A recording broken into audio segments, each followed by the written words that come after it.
Lynn, first of all, reaction to the League Cup draw. Yeah, I think it's a good draw. I think it's I'm sure Morecambe similar to us. I think in terms of hoping for a big name potentially, but it is what it is. I think it's a side obviously that we're playing this weekend that we'll know quite well. So it's a good game. It's a tough game. I think that it's the thing to stress. I think any cup competition, whoever you're playing against, I think they're such tough games just because they're one-offs. So it's a tough draw. I'll probably say the same thing, but you're at home, so it's a real opportunity to get to the fourth round and then possibly meet up against one of the Premier League big boys. Yeah, I think when you look at it from that angle, I think it's the big thing for us is being at home as well. It's a long trip that, so not having to travel up there is a real positive for us. But it's a side that we'll be familiar with, that we'll know. So I think that's probably the bit where the draw happens and you arguably looking for someone that you don't play against in your league regularly, just a different experience, a different opposition. So I'm sure they were probably feeling similar, but hey, we'll get ready. We've got a lot of games to play between now and then anyway, so we'll get ready for them at the weekend. After the performance on Tuesday night, plenty to think about as far as your team is concerned. Yeah, a lot of positives. I think as a collective, first and foremost, the team, how the team played. I thought we out of possession, we blocked well together. We pressed at the right times together, and then we looked connected in possession. I thought we showed some real good moments of quality in possession. So that's the challenge. I think if you look at the games before that, I think I said it after the game on Tuesday, there's been moments where we've seen flashes and bits of pieces of a good press or a good block or a good build-up, but the other night I thought we brought a lot of it together, which is that's the challenge in terms of a performance. You want to knit everything together. You want to bring all the phases together and be able to maintain control in those ways. And I thought we had good control in the game the other night, which was one of the biggest pleasing things. And then after that, I thought individually there was some terrific individual performance as well, which that's the challenge. We've got some depth in the squad. When you look at it, and so it's nice to have a headache of who do you pick in terms of on the quality that they've delivered. So yeah, it's a good spot to be in. It's nice having Daniel Harvey back. He got 60, 70 odd minutes. I mean, he is a key player for your team. Yeah, he's massive, Dan. I think not just his quality that he brings as a player on the pitch, but I think what he brings in terms of his drive, his hunger, his voice. He's extremely vocal. He's got a nice bit of bite about him. He's got the that element about him which is really important. I think it helps, especially some of the younger lads having it's mad calling him a senior pro, but when you look at the number of games he's played and what he's experienced so far in his career, and the fact that he knows us and he knows how we want to play and how we want to work, I think having that extra voice supporting some of the other lads is massive in terms of accelerating where some of the new younger guys are at. So huge to have him back, and delighted for him because he had a tough summer and a tough start to the season, obviously training or being away from the group. So yeah, real big positive. He got 60 odd minutes. Will Grigg got 30, 40 minutes. Does that mean that Harvey's much more likely to start than Grigg? Can't tell you that.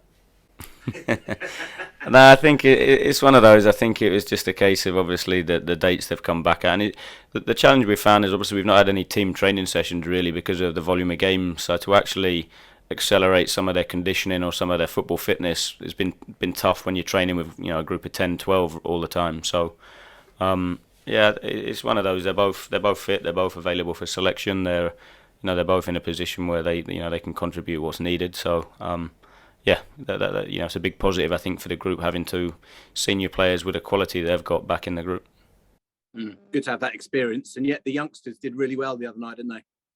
Yeah, incredible. We started with, I wrote it down in my book before the game actually, like the age of the players, and when you look at it, we started with 5 19-year-olds, and then after 35 minutes we replaced Griggy at 32 with a 19-year-old as well. So for the largest chunk of the game we played with 6 19-year-olds, and then around that there's a lot of 22-year-olds, so it's really young side. But what was so pleasing was we played with no fear. We kind of stepped up to the occasion, and I definitely felt that helped. The atmosphere was tremendous. The fact it was Watford as well. I think it's one of those where you can't hide, and the players stepped up, showed their quality, but more than anything, emotionally they played and delivered what they needed to in the game, and didn't didn't play off emotion or didn't play with fear. They stayed on task, which was terrific to see.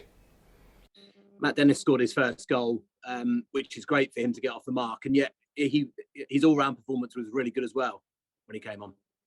Yeah, Matt's had a decent opportunity since coming in. To be fair, for various reasons, and to be fair to him, he showed some real good moments. I think he showed his physical qualities. You can play into him, he can hold it, and then willing to run. Still lots to work on, as quite a few of the group have. But it was massive for him getting that goal. He's had when you look at the games he's played in, he's had so many good chances that it was only a matter of time that one was to go in. So we've kept pushing him to get into the right areas, stay composed, don't go chasing the goal. It will come if you keep doing the work that you've done. So I thought it was a terrific goal. It was a terrific cross, and the bit when you see when Matt sets it, the run that he makes to get in the box is terrific as well. So delighted for Dara and him. We just spoke to Dan Oyegoki, and that's the way he played at centre half. Also gives you options, doesn't it? He had a great game. Yeah, and we knew that bringing him in, that was one of the reasons we really wanted him, that he can provide that cover. In terms of he can play there, but he can also play wing back or right back, whatever system we decide to play. So having that versatility, I think, is really important for us in terms of the squad that we want to carry. So he slotted in there really well. I was really pleased with him. I thought he did a good job playing there the other night.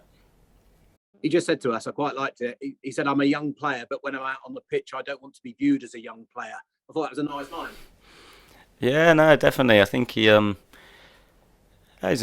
exciting player with good potential. I think that's the challenge with and I have to say we had some real frank, honest conversations, and he's really receptive to it, which shows a lot around him as a person. That as a 19-year-old, you can be quite tough on him, but at the same point, he understands the angle it's coming from is to ultimately make him better and help him achieve that that ceiling of the potential that he's got. So he's come in. I think he's learned a lot very quickly, and he's shown that he's capable of learning, which is probably the most important bit with a lot of the young players. Can have all the potential in the world, but if you're not able to unlock it by learning and improving, then the potential's wasted. So the fact that he's shown that progress quickly, is a really good thing for us. So he's an exciting one. And the final one, I always have to ask it. Any transfer news? We've only got one more week of this.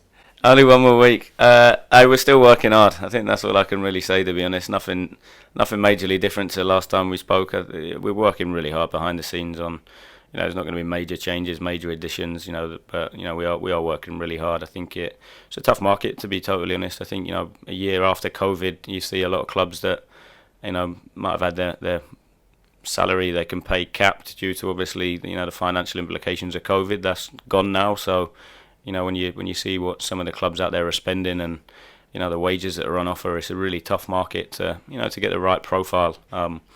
So we're working really hard on that to try and get the right one for us. And I think said it from day one. It's about getting the right one and not panicking and rushing just to get anybody in. So we're still grafting. We're still pushing. We're still spinning a few plates, and hopefully we'll get there soon. Cool. Thanks, Ian. No problem. In an ideal world, how many would you bring in before deadline day? Just one. I think so. Yeah, just one for me. And well, we've mentioned it before, haven't we? In that striker position, I assume, yeah. Possibly. No, yeah. Look, I think top end of the pitch. I think when you look at it, back line centrally, we've got some good depth.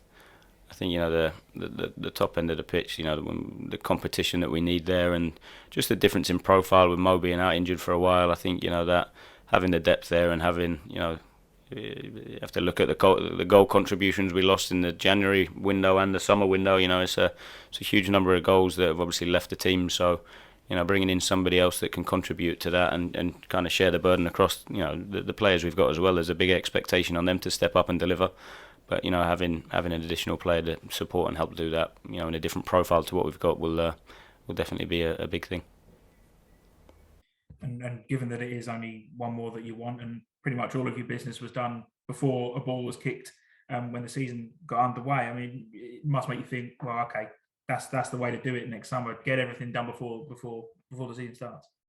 Yeah, I'm not sure I'll do 14 again, but trying to be proactive and get as much of it done as early as you can. I think Yeah, it's been really good learning experience, I think, for everybody at the club in terms of transitioning the group, especially with how obviously the club is now in terms of players moving on when their journeys go quicker than the first team. I think being prepared for that, but I think what we've tried to do is almost a bit of succession planning as well, so that when Twiney leaves, you're not then looking for a replacement. You've hopefully got one in the door already. So that's been a big one. I think having that depth, having that succession planning actually allows the club for a longer period of time to hopefully be successful and first and foremost be competitive and get what we want to as a team. But also then if you don't have players that are ready to step in and improve and deliver. So if you actually look at it, we've gone marginally younger than what we were last year, which sounds crazy to say because obviously we were so young. But I think at the same point when you look at it the other night, first and foremost, we're not scared of playing young players if they're good enough and they warrant the performance and they warrant the opportunity. We'll do it, but at the same point, I think I think it does set the club up for the longer term. So we just have to be a little bit patient. I know everybody was hugely proud and excited and impressed by the performance the other night, but that doesn't mean that we've turned the corner and it's now going to be a performance like that every single week. There will be some bumps along the road still. We'll have some, I'm sure we'll still have some good moments, some challenging moments as any team does, but it's a case of, I said it a lot last year and I'll say it again around staying level, not getting carried away because we were excellent against Watford and not, getting so downbeat. Obviously when we played Ipswich, for example, it's around staying, emotionally stable so that we can focus on the most important thing, which is performing, and emotion sometimes makes it difficult to do that. So that will be the emphasis. Let's concentrate on being us. Let's build on the other night. Let's keep that momentum going.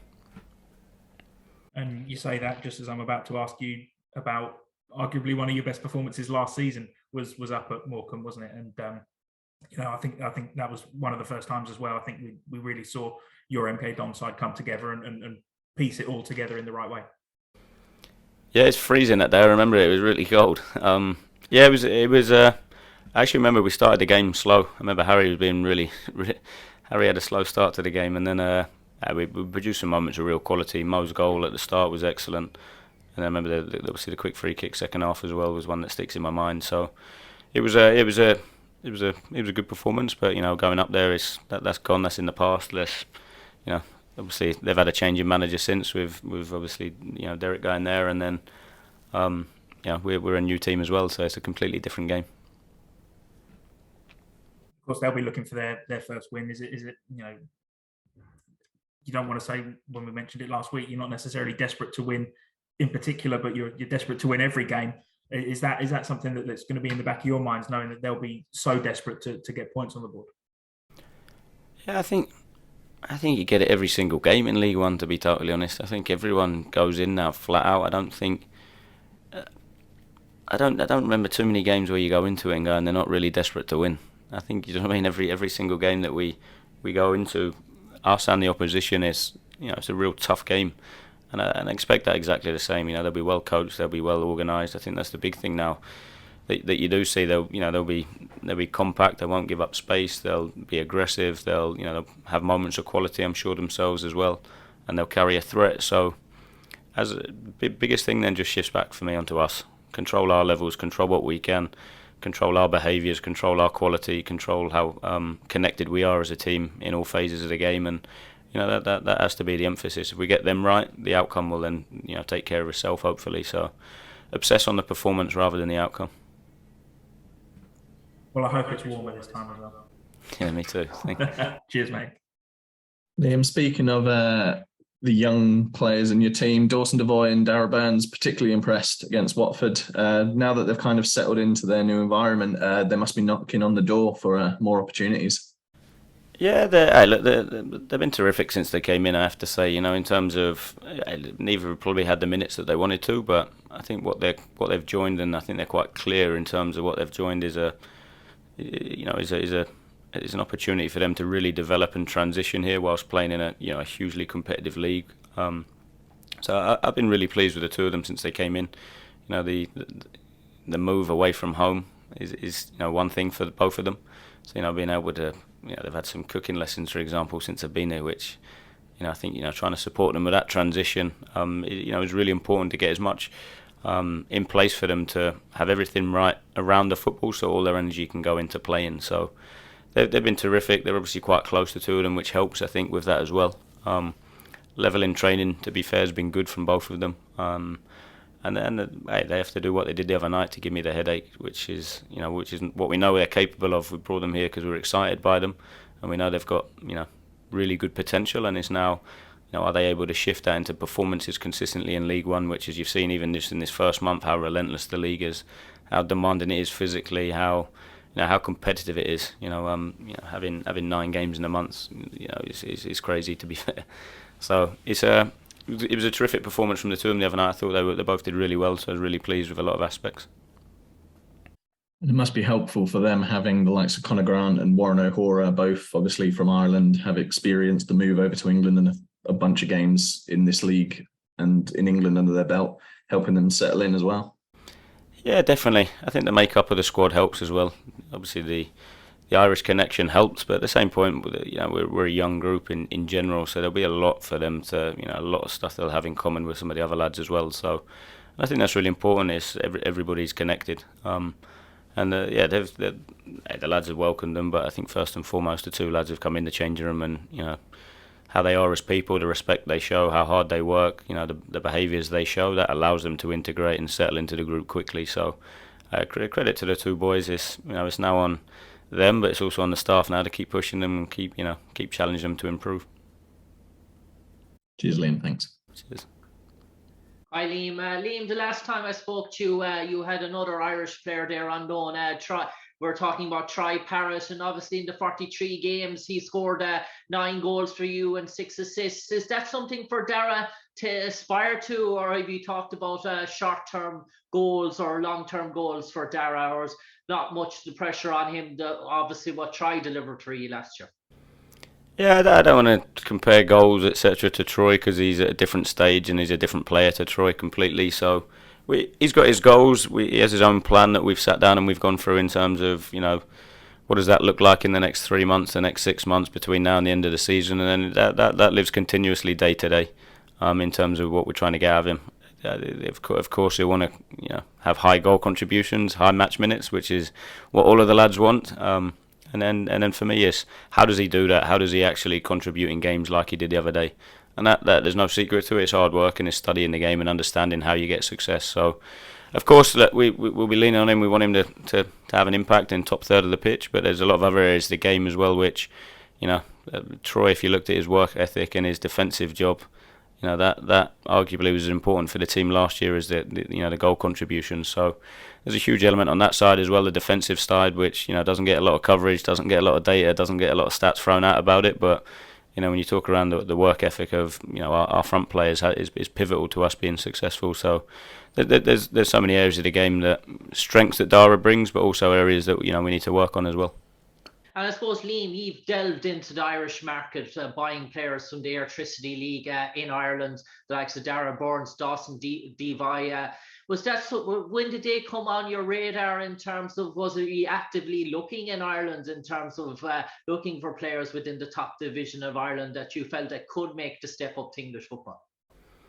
Yeah, I think it's a strong league that I think has a good history of players coming through, right, and coming over to England and being successful and forging good careers at all levels of the game in England, I think. And it's a market that I think is extremely exciting in terms of some of the players that are coming through there and being given the opportunity at such young ages. When you look at obviously Dawson playing in the final like he did, that exposure he had to that level of game. So it's a market that we look in, and I think it's one where there's some really exciting talents, and we've been tracking the two boys for quite a while. It wasn't just a last minute reaction, as we don't do that too often. It's a lot of detail, a lot of time, a lot of energy invested into it, and to make sure that we get lads that are the right fit and that can continue to grow with us.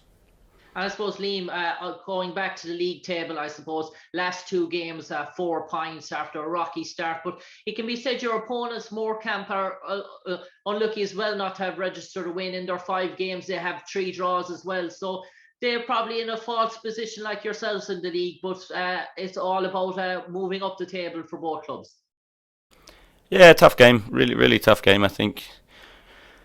And again, so many clubs go through transitions in the summer in League One. It's a lot different League One to the Championship in terms of the volume of players that are turned over. So again, I think of course, you want to hit the ground running. You want to start well. You want to get points on the board early. But at the same point, there's challenges in terms of, transitions, like I said, that clubs go through. So some clubs take longer than others to get up to speed. Our job is to focus on us and make sure that we accelerate the learnings that we've had, the experiences we've had, and like I said, I think at the start of the interview, try and knit it all together so that we're chasing a complete performance to win games. Yeah, and I suppose for MK Dons, obviously a relative seasoned League One team, but obviously when you're coming up against teams that probably with the background of Derby County in this division and probably the resources that clubs of that stature, Sunderland, Sheffield Wednesday, Sunderland, the past Sheffield Wednesday have, does that make it hard to sort of compete for the best sort of talents around in League One? Yeah, huge challenges. I think you have to be realistic with it as well. We have, I think, a big strength of ours is the clarity of how we work and what we do. But you spend a huge amount of time and energy into trying to get the right ones. But when it comes down to finances, sometimes you can have the best environment, the best culture, you can do the best work. But if someone's willing to pay a lot more than you, then naturally you're going to lose out on players, which it's frustrating, it's difficult, it's a challenge. But that's that we have real clarity of how we operate, and we have to make sure we work within the constraints of that. So it's such a tough league. Look at the depth that, like in Ipswich, have, for example, the squad size, and then the championship level. When you look into it, and that for me is a tough one. I think I mentioned it a minute ago about the COVID element. A year ago, players that were available, a lot cheaper due to COVID, and where the world was at. A year later, world's moved on again. There's a lot more money being thrown around again this summer, which makes it extremely difficult. But within that, you then have to be creative. You then have to work even harder to find other avenues to get people in that you think are a good fit and can help us progress to get where we want to. And finally, for me, Liam, one on your established players, Warren O'Hara, played over 40 games for you there last season, played 5 matches this season. Do you feel that that's a player that could play maybe at international level, Warren? Do you think he's only 23? Obviously, he's a mainstay of your team, one of the main players within League One as well. Do you feel Warren has areas that he can further develop? I know it's with John Egan there as well. There's in the back line, there's obviously challenges to break into that. But is that something on Warren's radar? I'm sure it is. I'm sure, for any player to represent their country and, at full international level should be an ambition. And I'm pretty sure it will be for Warren. So, again, that's the challenge. I think it definitely have goals, have ambitions, have dreams, but understand how do you achieve them, and that ultimately is performing week in, week out, which since we've been here, Warren's levels just continue to improve. I think look at how we started this season. In games that not been straightforward for us, that have been difficult, that have been challenging. I think the maturity and the emotional stability he's shown in games is outstanding. I think he's really cleaned up with his basics. Defensively, he's really improved, and the challenge for him and the staff is how do we keep raising that bar? How do we keep pushing him to get better? How do we, make sure that he continues to evolve, because his levels continuously got better, and he's in a terrific spot. And I forget sometimes how young he is, but that what you then look around the football side of it, what he brings as a person, his leadership is quite unique, quite rare, and again, I think any team would love to have someone like him in it.